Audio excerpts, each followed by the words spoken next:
Okay, since I'm live, trying out this ticker thing on this bloody StreamYards.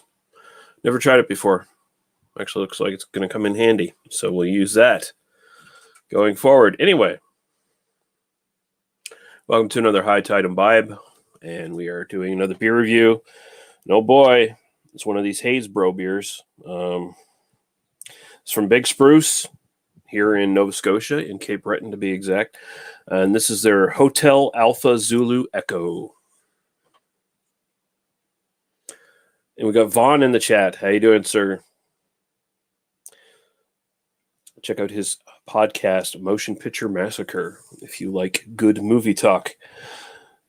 And yeah, so 5% alcohol by volume. So this is not a New England style IPA. It's just a pale ale.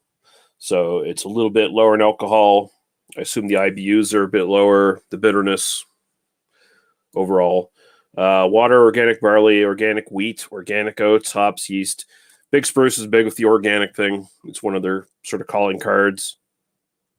They say Hotel Alpha Zulu Echo. And of course, if you didn't get it, Haze.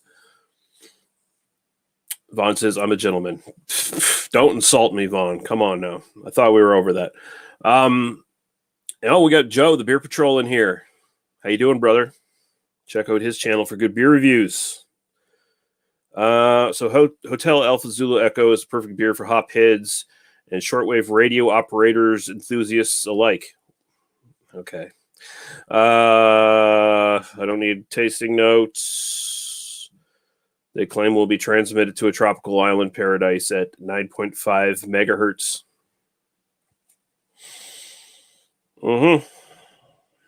Okay. Yeah, 5.8%. So it's a little bit lower in alcohol than your standard garden variety IPA these days. So it is indeed a pale ale. We'll see what we think. I don't think I've ever had...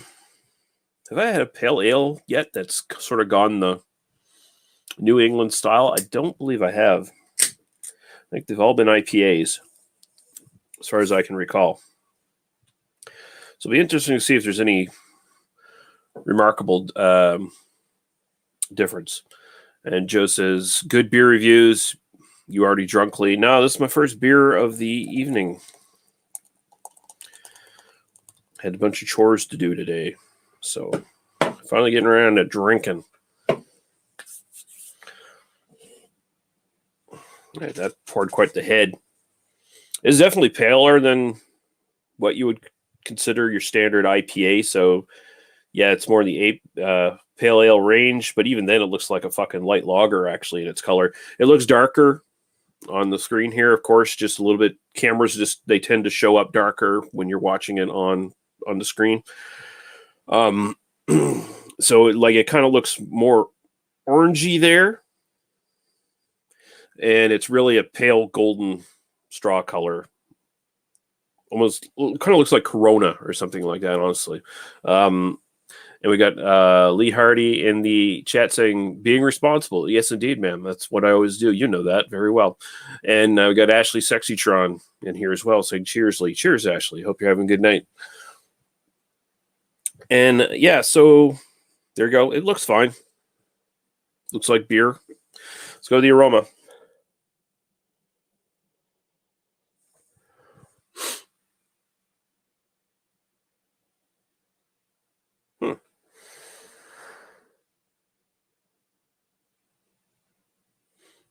Smells all right. Anyone who's followed this channel knows I'm not into the big hazy tropical fruit pale ales and IPAs and stuff like that. Like I'm just not a fan of that. Those sort of hops that sort of bring that along. This has sort of a mango pineapple kind of thing. So your standard stock New England IPA kind of smell, basically your tropical fruit smell. We got Craig from Kent Beer Reviews in here. Hello, sir. Hope you're having a good evening. But it is lighter. It's not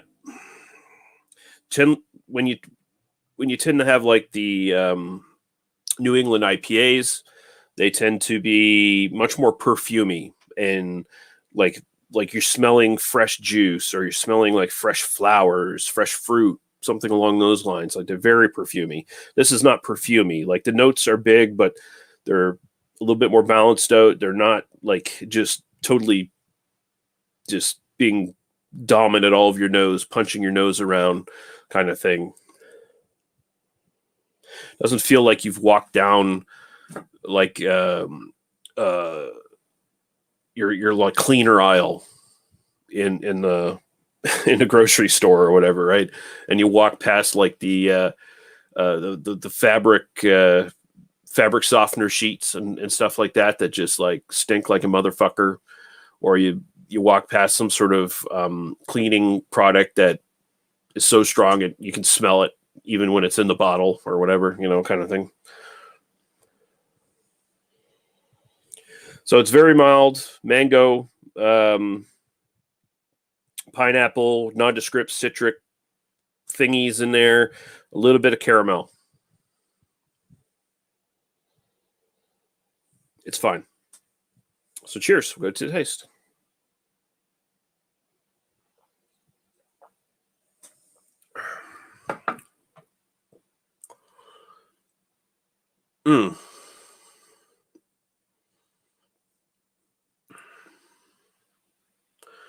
This is not bad. And that's coming from someone who generally does not like these sort of hop profiles in beers. I think the big thing here is, and people who know me are going to get a laugh out of this, I think, it's the fact that the pineapple is not as big in the actual taste. It's fairly present in the aroma, and the taste, I'm really not getting it. I'm getting more of just like a nondescript, like sort of melony kind of taste, a little bit of malt, caramel peeking up, not a lot. And it rolls over into a pretty pronounced grapefruit kind of bitterness in the finish. And it lingers on the back of the tongue pretty well.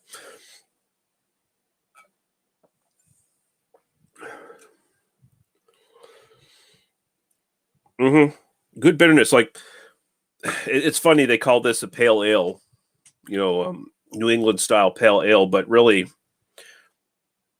this tastes like a IPA. Like it pretty much just straight up, like it's got the hop presence, it's got the bitterness. It's not super juicy like your New England IPAs. So maybe that's why they're relabeling this to like try to ward off people's expectations a little bit. Maybe, I don't know. But I mean, it seems straight up IPA to me. That being said, it can still sort of fall within the general category of pale ale, so I can still kind of judge it from that respects.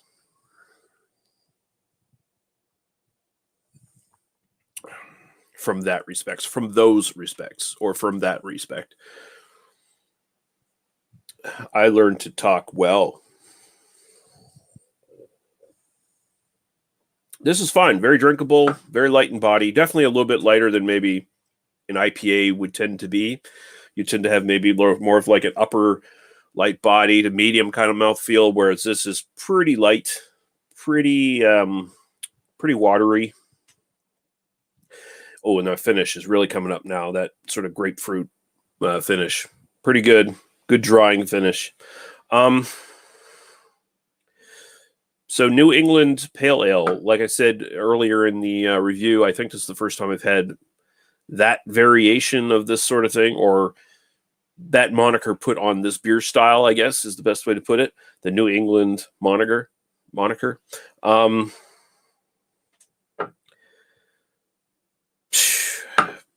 Tastes pretty good. I'm gonna say like 8 for style. I figure it can be better. It could definitely be a lot worse.